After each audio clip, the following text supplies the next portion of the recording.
Okay, why is a game that's literally about clicking a banana averaging over 100,000 daily players?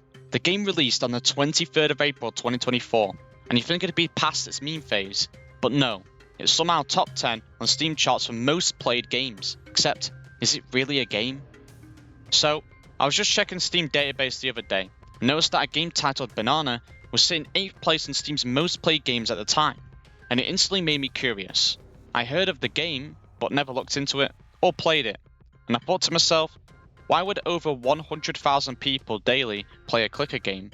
So I had to download it just to see for myself, and once I was in, I wasn't surprised. It was exactly how I imagined the game would be, literally clicking a banana, with practically nothing else in the game, and you got to see the amount of times you'd clicked it. I kept expecting there to be some special event or whatever once you'd reached a certain milestone, but nothing. I played it for around 10 minutes, reaching 2,000 clicks, realizing I'd just wasted my time. But I checked my inventory and I got a banana with shades on it, which was kinda cool. But I left the game thinking, there has to be more to this. No way that many people would play this game. Then, I did a little digging and checked out a few sources to try and understand it. Turns out, I was right. There was a mystery to this game, and a lot of controversy too. According to sources like Wikipedia, Polygon, Reddit and others, there are apparently a few problems with the game, in that it has a huge botting problem, and to some, they claim the game is a scam.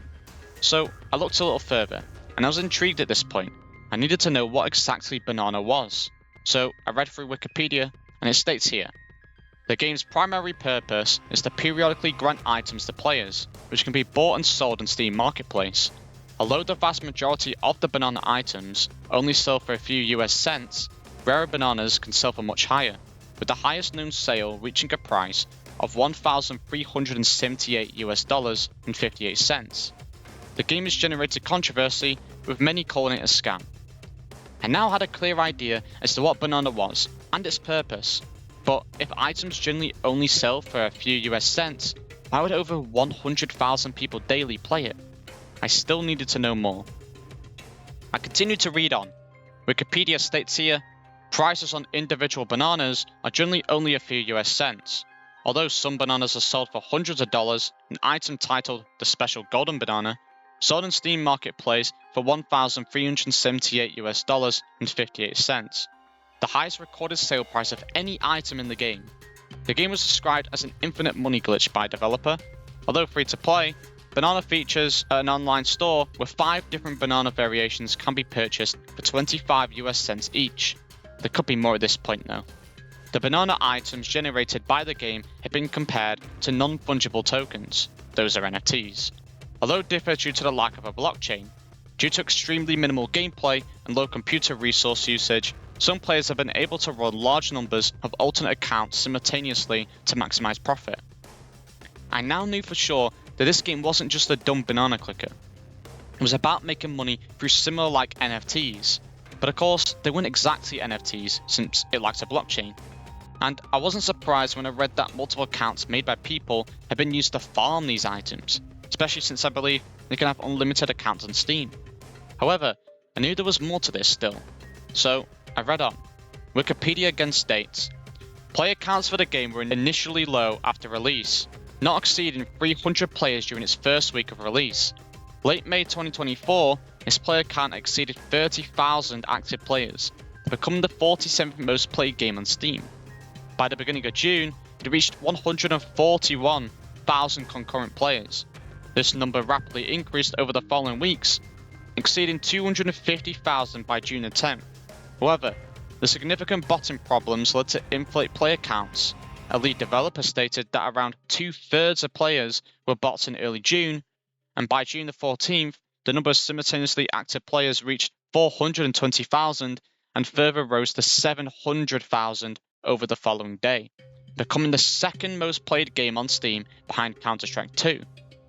Those numbers baffled me, and the huge numbers that the game had gotten and still gets made sense. Most of them were bots. That especially made sense when you see how quickly the players increased in such a small amount of time, given the type of game it was. But what I still didn't understand was, why were they bots in the first place? And why was such a small number of real players still going on the game when there was little promise? But I guess people are suckers for NFTs, or NFT-like things. So, if people are calling it a scam, how much money were they making since the game was free to play? Well, Wikipedia didn't fully answer that, but did tell me this. The game has generated controversy since its rise on Steam. Both the hosting platform Steam and the game's developers take a percentage of every banana transaction on the Steam marketplace.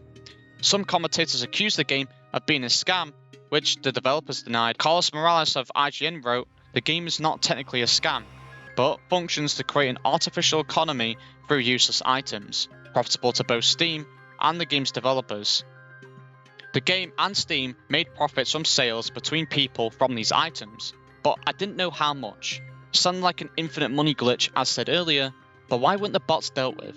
Anyway, I had a brief look at Banana on Steam Marketplace and could see a variety of different items being sold at different prices, with some very cheap, but others within the hundreds mark.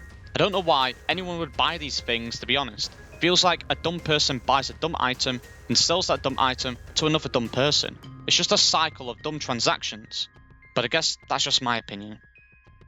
I took a brief look at Reddit thread, which discussed Banana's controversy. Here's what a few people had to say. It's an idle game similar to Cookie Clicker, but it's heavily botted because of the chance to get items that can be sold in the Steam market.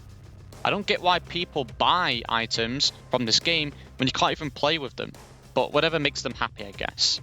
You can tell if a game is mostly botted and mostly organic off the daily Steam player charts.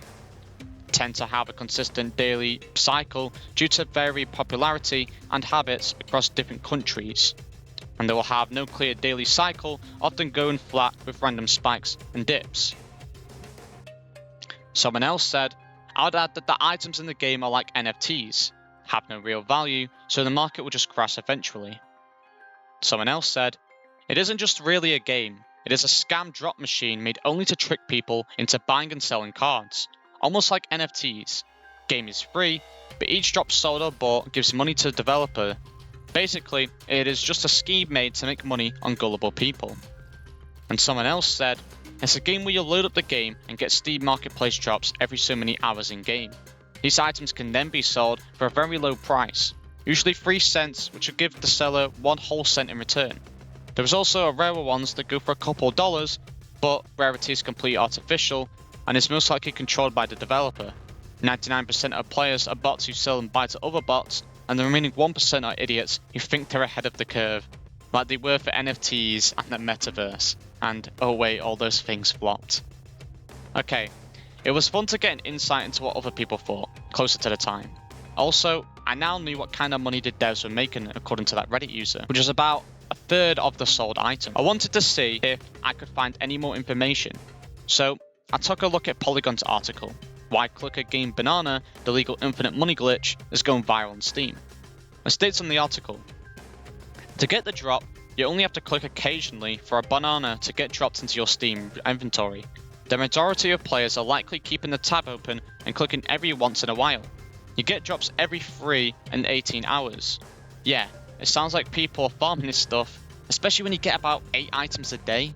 I know most of them will be worth nothing, you can get them for free. With the off chance, you get a rare one you can sell for a significant amount of money. So, the game relies on you barely playing the game essentially. There was more in this article though. Unfortunately, we're currently facing some problems around botting. Since the game takes basically 1% to no resources of your PC, people are abusing up to 1,000 alternative accounts in order to get rarer drops, or at least drops in bulk, Harry said over Discord chat. So, they knew about their own botting problems, but to me, it makes no sense for them to take them down since they get a percentage from every sale, right? There was more. I do believe that the reason why it mostly caught on is because of its legal infinite money glitch, Harry said. Users make money out of a free game without selling free virtual items. Of course, there is only a minority doing this though, since you need people to buy this stuff in the first place. I found more, but the developers also take a small percentage of this marketplace selling too, as does Valve, with the rest going to the seller. So this just reinforced the fact that they're making money from these sales as well. There are more articles like PC Gamer's one and IGN's one, but I got what I needed from these, of which was ultimately to understand what Banana was, and why it's still so popular. In short, It's a clicker game about clicking a banana where every few hours you get dropped an item, which can then be used to sell on Steam Marketplace, where you will make next to no money, but if you receive a rare item, you can sell it in the hundreds and into the thousands, of which the majority of people who do play the game are bots. The game scheme, if you want to call it that, is legal, however, highly controversial, and many question the morals of it. The one thing I've learned from this game is that if Banana has done it and continues to do it, then how many others will do the same? It seems quite likely. That's the end of this mini dive into that banana game. I hope you learned something just like I did, and I hope you enjoyed the video. Consider liking the video and subscribing to the channel, it would mean a lot. And yeah, I'll see you in the next one.